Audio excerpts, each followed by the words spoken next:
episode. Then make up your own thing, girl. Make it up.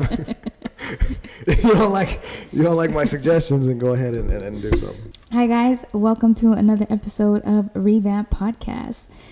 For those of you who have been listening, special shout out and thank you to y'all.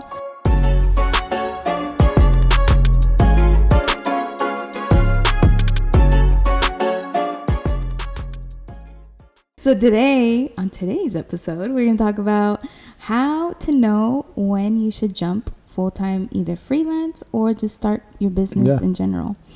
We come from two different working backgrounds. Yeah. And so I think letting you guys know our experience from me, my side becoming freelance, and then Daniel's side where he was working regular corporate 9 to 5, how both of our experiences were and how we knew when we should, not that we knew, but we felt. Yeah, I think you never... Yes. You never 100% know, right? Yes. And then I think that's something that I've recently been hearing a lot of, actually, where I've been talking to a lot of men in my life, and they've just been saying, like, with marriage, with business, with any big decision, if you wait until you have everything perfectly figured out, you're always going to be waiting. Right. There's never a perfect time to pull that trigger. So I think it's a matter of being in a position where it's like, okay, now's the time to make it. Yeah. Because sometimes I'm not going to go out there and say, like, just do it always. Yeah. You need to make sure that you have some sort of plan of action. You make sure you've done your research. You make sure that, if you're making this decision, you're able to commit. That being said, you don't have to have everything figured out before you do make that commitment. Sometimes it is just a matter of starting. Yeah. So I know that that's something that I had to endure myself, right? When we first started, I was working a 9 to 5 job. Well, technically, the thing with 9 to 5, it's like, it's not really 9 to 5. It's 9 to 6 if you take an hour of lunch. And technically I was working like 9 to 7 because it was 10-hour shifts. So yeah. My 9 to 7 job. But in that time, we were presented with an opportunity to be able to take on a project that was supposed to be a year long. Yeah, it was like a long-term project. It was a long-term project, and that was supposed to financially put us in a position where it gave us about 12 months to figure out what we needed to figure out in order to establish ourselves and have that time of growth. Yeah. As God would have it, he had different plans. Yeah. Right? And I think it was probably the best thing that could have happened to us because it was sink or swim after that. Yeah. And we were able to, I don't even think we're necessarily at the point where we're like swimming, like, water above everything, but we're figuring it out as we go. And I think that, that's one thing that maybe people on the outside looking at us are like, oh, they have all this figured out. But it's like, no, we're still trying to figure out as we go. And there's things that are going to change, and you need to be able to adapt to that change when it comes. For sure. Yeah. But tell us a little bit about you, because I know that you made the jump even before I did, right? Yeah. This wouldn't have been possible had you not taken that leap of faith. I think it's 3 years before we even thought about Revamped. Yeah, so I jumped officially full-time winter of like 2018, towards the end of 2018. I also was a 9 to 5 job. I actually really like my job. I worked at a Salvation Army as a graphic designer, specifically designing a magazine, and I love that job. I was hired in 2016, so it was about 2 years after.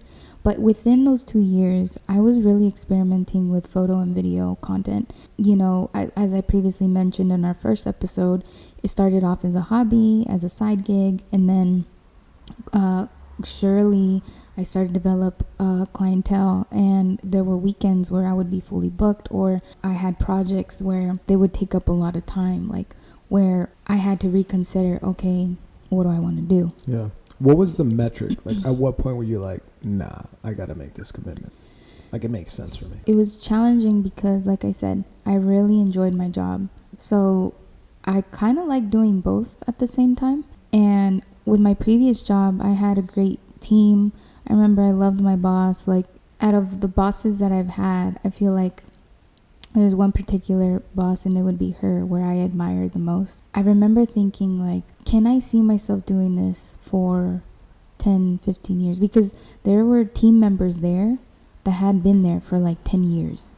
And so part of me felt like, oh, okay, that works for them. Cool. Yeah. And I could see why. There's nothing wrong with staying there, You're comfortable. Like, okay, if it works for you, it works. But there was always this desire deep down inside me where I was like, but I want more. And I don't really know what that more looks like, but I just know it's not just staying here. With doing my freelance, that was kind of like the purpose behind everything. I was like, well, let me explore here and let me see what this feels like and if I could even do it. Lo and behold, like, I fell in love with it, and I thought, wow, I love that this isn't a desk job. Like I could go out, my days look different. And as a creative, I think that was huge because I would get bored really easily. Yeah, you really cannot be behind the camera. I can't. I think the max I can do behind a screen, I realized, was like 4 hours. And I think that's super important, right? There's people out there who can be behind a computer for 9-10 hours, and they prefer that. We've talked about it in other podcast episode, but you need to know what your strengths are. You need to know what it is that you like, what you don't like, what you're capable of, what you're not capable of. The more you know about yourself, the more that you know that you can withstand, the better it'll be for you in the long term. Right. And you don't know until you put yourself under those situations. I tried the desk job. Yeah. I liked it, but I still felt like something was missing. And I found that creative outlet with the freelance work that I was doing. Yeah. So I did it for about 2 years with the cushion of having my full-time job. So that's how I had the ability to do it. That did come with sacrifice, because technically I didn't have my full weekends. You know, I was working. No weekends. Yeah, I was working 7 days out of the week, and then that became really draining and exhausting. So there was a situation where at my job they were actually moving locations.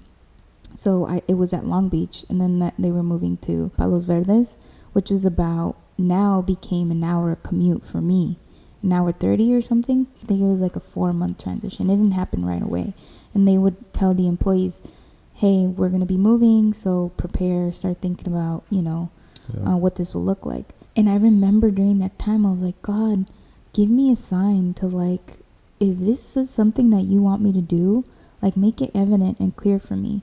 And I felt like my position or the work leaving, I felt like work moving was my sign of like, okay, I think this is something that I need to pay attention to. And so I started to continue praying about it, and I was just like, God, like, guide me. Like, can you please, like, if this is you, help me gain the clients that I need to create like a retainer basis for me. So I had I think it was like 3 separate jobs, right? So what I did actually, I proposed the idea to my employer because I designed the magazine. So you didn't really need me at the office to do what I do. Yeah. So then what I requested was, or I proposed to them, I was like, hey, what if I become a contractor and you guys hire me as a contractor and I still design the magazine, but I wouldn't be getting paid what you guys paid me. I'd be getting a pay cut, but that would allow me the flexibility to work from home and get to do the other projects. So that was kind of like one of my ways to, and great idea. And surprisingly, they accepted because I had already developed that rapport with them, so they accepted. And then I had to figure out, okay, I had about 2 other clients that I had like on a monthly basis, like helping them with their social content, like creating photos and videos. I remember thinking, oh my gosh, the moment that I signed the contract for Salvation Army of like being a contractor and no longer being an employee, that's when I was like, things are getting real now.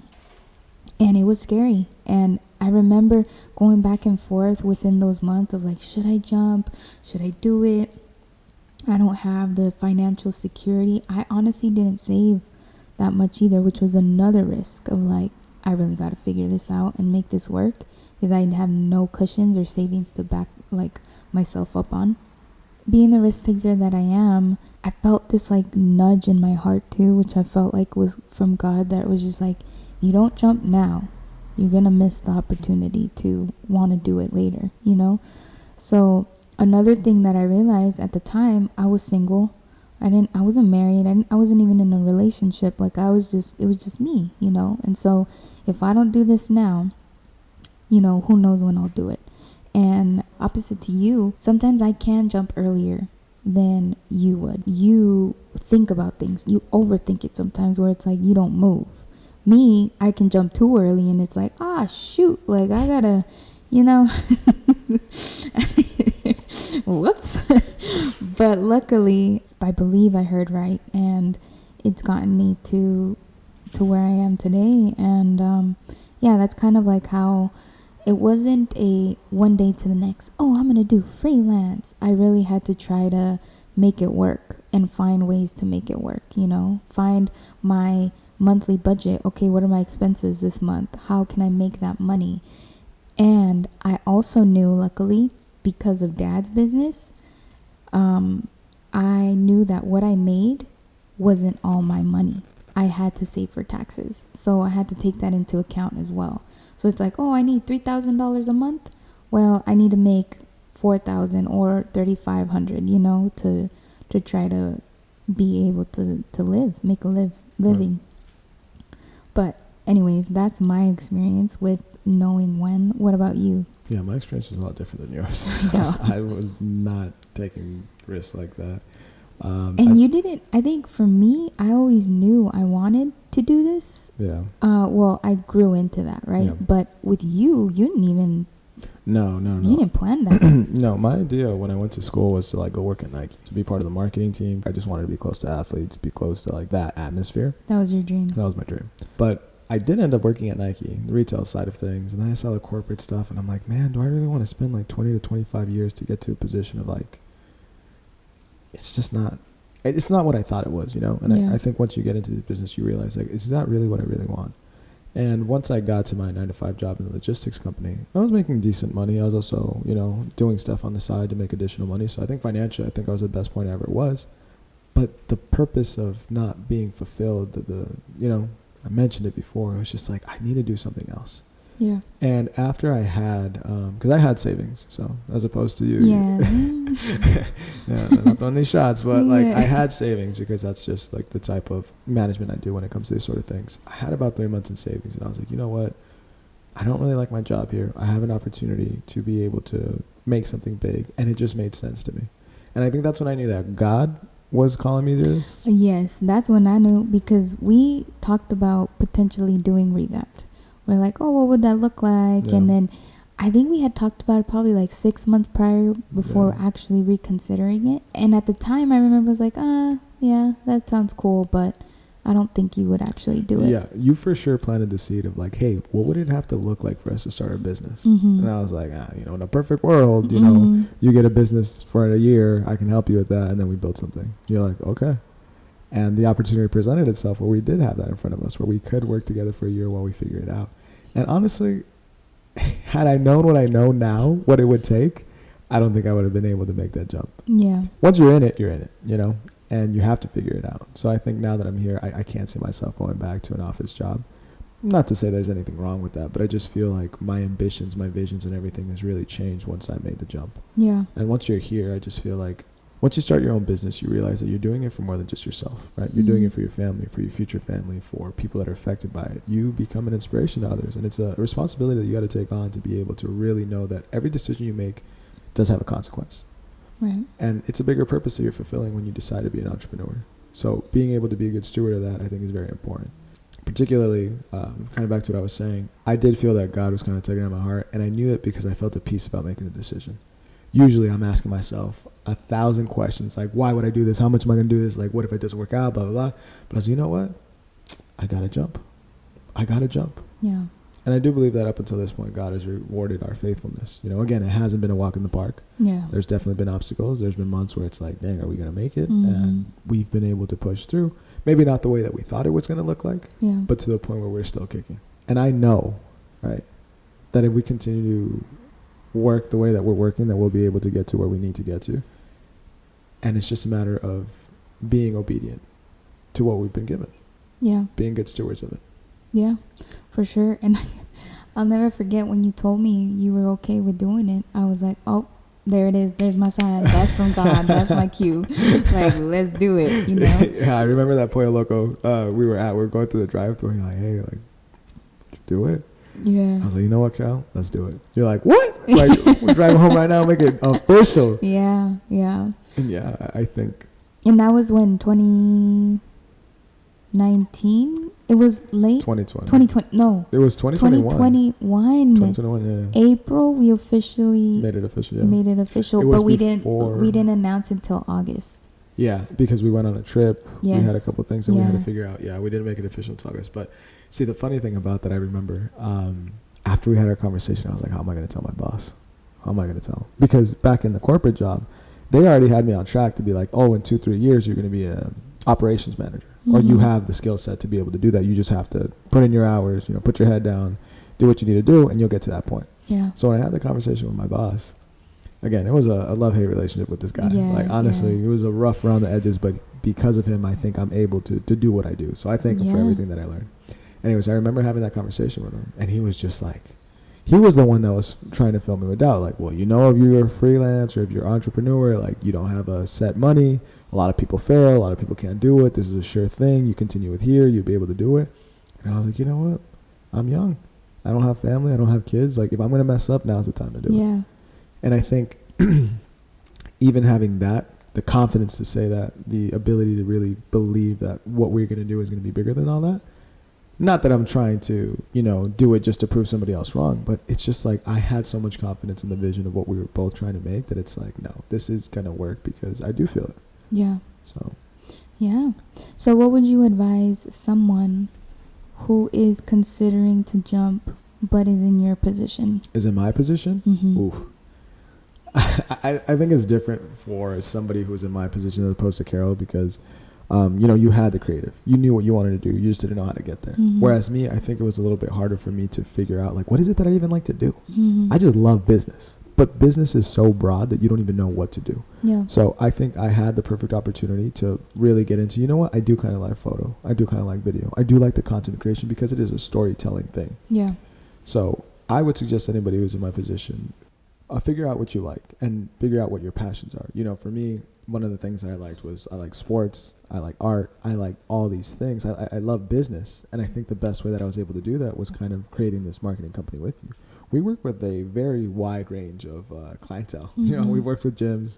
We've had projects with restaurants, with PRs, with athletes, yeah, professional athletes. And we've had access to things where it's like, when would I have been able to do all this? You know what I mean? Like, we've been to the Nike headquarters in LA. We've gone and traveled the world because of projects that we've done. And it's like, I wouldn't have been able to do this with somebody else. So find the passion of what you really want to do, and then just make a path to be able to get to where you need to.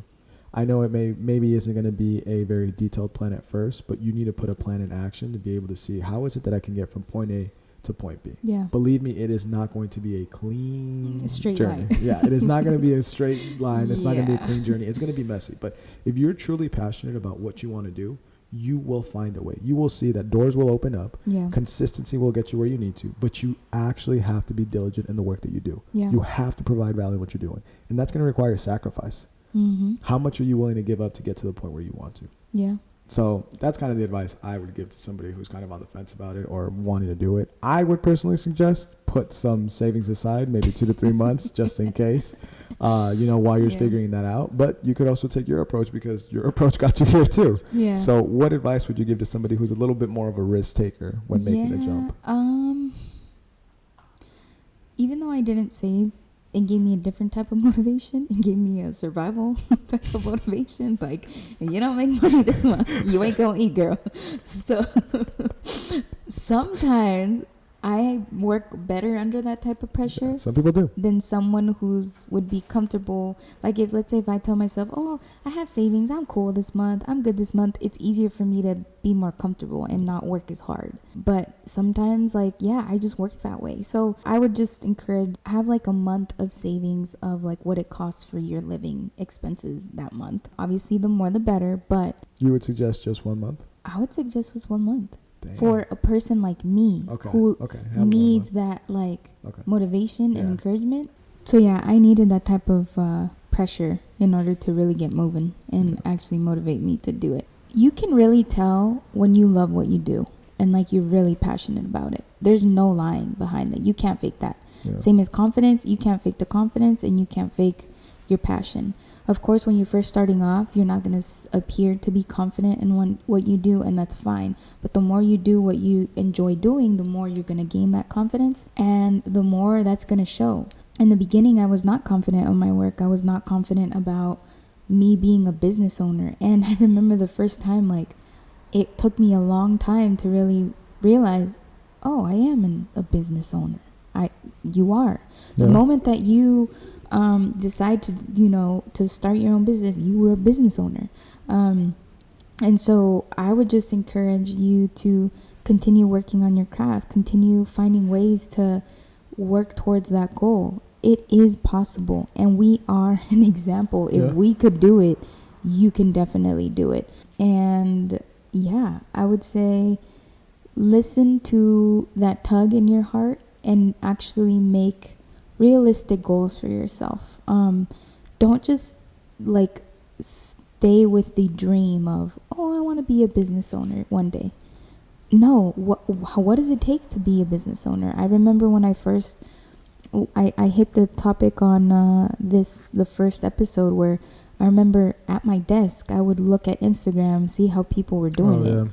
And that's where my curiosity started, where I was like, well, how do they do it? Mm-hmm. And I would literally Google how to start your own business, or how to start your own photography business, how to start your own video business.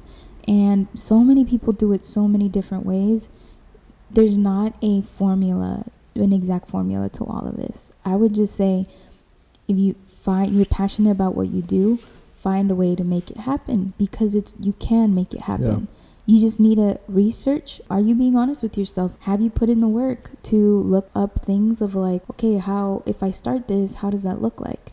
Finances wise, and just time wise. I know people might also say, oh, I have a family, I'm married now, I have kids, I'm not able to do it.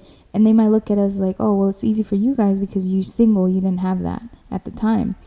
I would say that's a bigger motivation for you, for you to work hard and find. And I understand, as far as you may not have as much time, or your time is limited, but to be honest, I feel like, as moms or any parent, be smarter about your time. Instead of watching TV or Hulu or Netflix, dedicate that hour that you would spend watching TV researching your business. There is time for things that you want to make time for.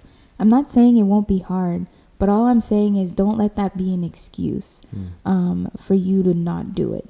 If it's really a true desire in your heart to start your own business, well, then find out ways to make that happen, because you can. I think that's a great point to make. Whether you are single, married, or whatever situation you might find yourself, if you want it bad enough, you will find ways to make it happen. Yeah. And it's just a matter of you being able to be honest with yourself and realize, what is it that's really stopping me from being where I want to be? Yeah. I think just to kind of conclude, although even within our own situations to make this business happen, we had two very different approaches of how we were here. I think ultimately, if you have the desire to make it happen, you can make the jump, right? Yeah. We advise, right? And we're not financial advisors or anything. Yeah. But we advise you have a little bit of a safety net just in case, but you cannot have a safety net and still kind of find your way along the ways. Yeah. But understand that you are going to make mistakes. You will financially take some losses, but take that as just a form of educating yourself and finding ways to be better from it. Growth will come and growing pains will be there. But if you want it bad enough, firmly believe that you can make it happen. So make the jump. Yes. And thanks again, guys, for, staying this long to watch or to hear us out. We hope that our personal experiences can help you guys and encourage you guys. And if there's anything else you would want to know, please feel free to send us a message, or just contact us through email or DMs. Whatever is easier for you. If you got my number, text me. Right. Okay. Right. But anyways, see you guys on the next one. See ya. Find God.